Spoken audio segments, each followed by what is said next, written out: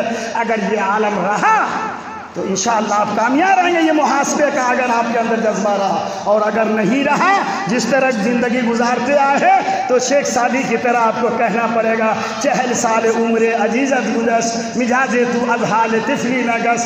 40 سال کی عمر شیخ سعدی نے اپنے آپ کو مخاطب کر کے کہا تھا کہ اے شیخ سعدی تمہاری داڑھی سفید ہو گئی، دانت ٹوٹ گئے، چوا تمہارے اندر گھس گئے، گال اندر چلا گیا، پاؤں میں تمہارے گوشت لٹک گئے، اور 40 سال عمر گزرنے کے بعد بھی تم نے اپنے آپ کو کھیل تماشوں میں گزار دیا۔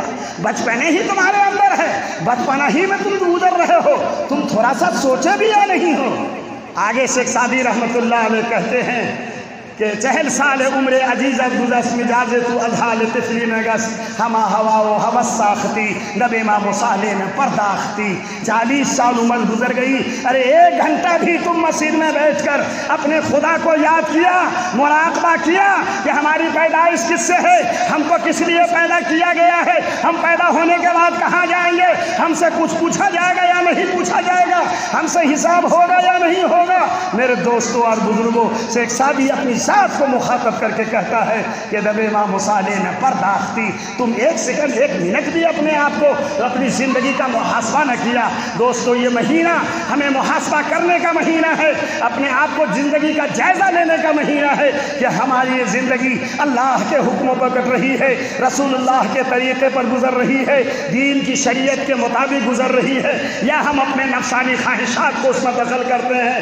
ہر ایمان والے کو محاسبہ کرنا چاہیے، اور اگر آپ نے محاسبہ نہیں کیا، اگر آپ نے اپنے آپ کو جائزہ نہ لیا زندگی کا، تو یاد رکھیے اس دن کو جس دن نفخ فی الصور، جس دن سور پھونکا جائے گا، سارے لوگ قبروں سے من الاجداث قبروں سے نکلیں گے اور بھاگے چلے جا رہے ہیں اپنے رب کی طرف، اور کہیں گے کیا ہو گیا کہ آج ہم سب بھاگے چلے جا رہے ہیں؟ اللہ تعالیٰ فرمائیں گے آپ تمہیں پتہ نہیں ہے، یہاں آؤ، یہاں سارے چیزوں کا حساب دیا جائے۔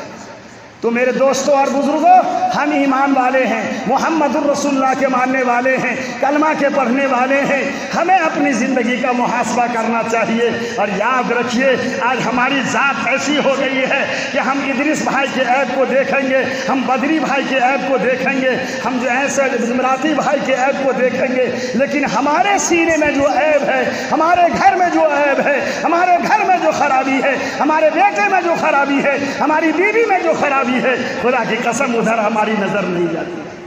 حالانکہ حقیقت یہ ہے کہ پہلے ہم کو اپنے گھر کو سنبھالنا پڑے گا، میرا بیٹا کس راستے پر چل رہا ہے، میری بیوی کیسی زندگی گزار رہی ہے، میرا بھتیجا کیسے چل رہا ہے، میرا پوتا کس طریقے پر زندگی گزار رہا ہے۔ قرآن کہتا ہے یا ایھا الذین آمنوا قوا انفسکم واہلیکم نارا، اے ایمان والو تم اپنے آپ کو بھی جہنم کی آگ سے بچو، اپنے بیٹا کو بھی بچاؤ، بیٹی کو بھی بچاؤ، بیوی کو بھی بچاؤ، پوتا کو بھی بچاؤ، پوتی کو بھی بچاؤ۔ تو اب ہم اپنے گھر میں تو دیکھتے نہیں ہے، آج ہمارے گھر میں لگی ہے، ہم اس کو بجھانے کی کوشش نہیں کر رہے ہیں اور دوڑے جا رہے ہیں دوسرے کو بجھانے کے لیے۔ کا چہرہ دیکھ لیا آئینے میں پر داغ نہ دیکھا سینے میں، چہرہ دیکھ لیا آئینے میں پر داغ نہ دیکھا سینے میں، اوروں کو جگانا یاد رہا خود کو جگانا بھول گئے۔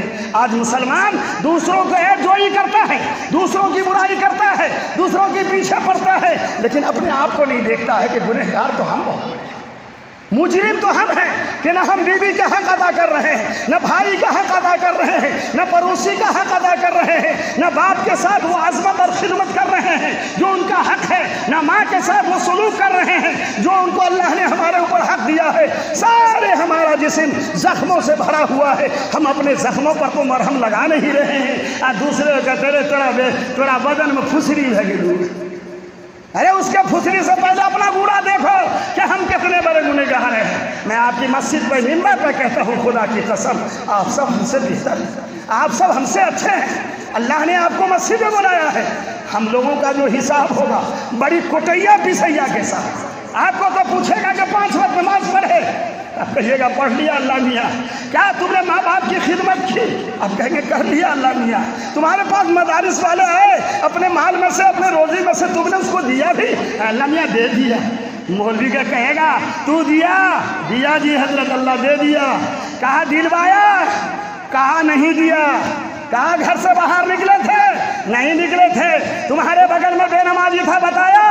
اس کو پورے علاقے کا جواب دیتے دیتے ایک مولوی کو، ایک مفتی کو، ایک امام کو صبح سے شام ہو جائے گا جواب۔ آپ کو تو معمولی چیز، آپ کو معمولی چیز پوچھا جائے گا۔ تب تو اللہ کے رسول نے فرمایا کلکم رائی وکلکم مسئول عن رعیتہ۔ یہ علماء، یہ ائمہ، یہ مفتیان دین یہ بہت بڑی ذمہ داری ہے، بڑی ذمہ داری ہے دوستو۔ اور جب اکابرین کی بیانوں کو